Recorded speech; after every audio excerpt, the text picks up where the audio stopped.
Donc Xavier, pour se détendre, va ouvrir son application X au carré, donc son réseau social favori, pour découvrir les différentes publications qui ont été publiées récemment.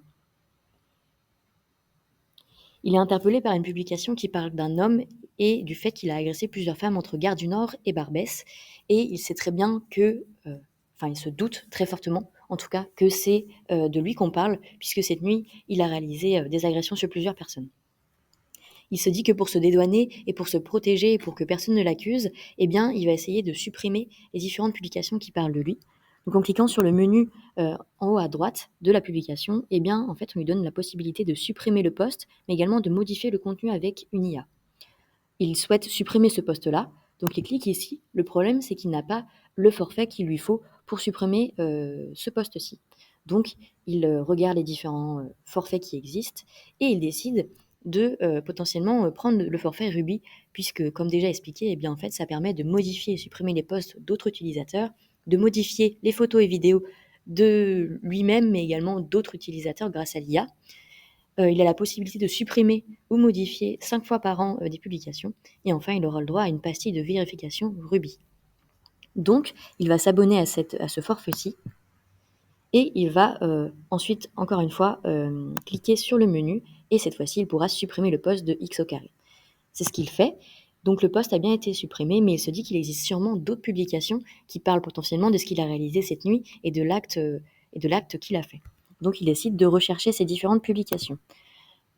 La particularité de X au carré, c'est qu'on va pouvoir faire une recherche par biométrie. C'est-à-dire que Xavier, il pourra se prendre en photo et découvrir les différentes publications où il se retrouve en photo ou tout simplement parce qu'on parle de lui.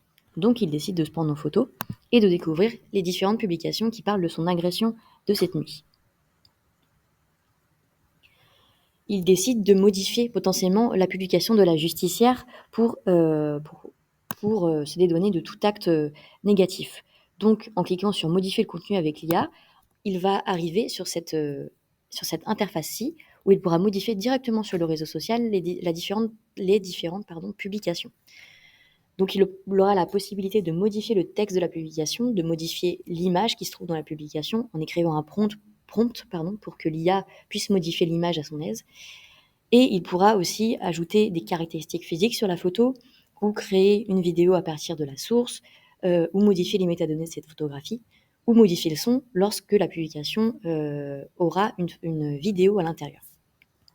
Donc, il décide d'ajouter un prompt pour que l'IA modifie cette photo-ci. Il lui demande de le transformer en femme.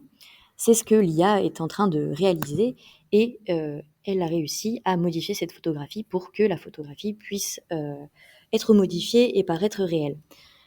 Il décide également de modifier le texte qui est accompagné de cette publication en ajoutant une phrase qui dit « Voici mes copines » pour donner l'impression que la justicière a juste partagé une photo d'elle et ses copines à l'arrêt de bus. Il pense que la publication et que la photographie est bonne et qu'il peut valider tout ça, donc c'est ce qu'il fait. Et ensuite, il est content puisque du coup, les différentes preuves vont pouvoir disparaître au fur et à mesure. Il lui restera donc à modifier les différentes publications qui lui restent.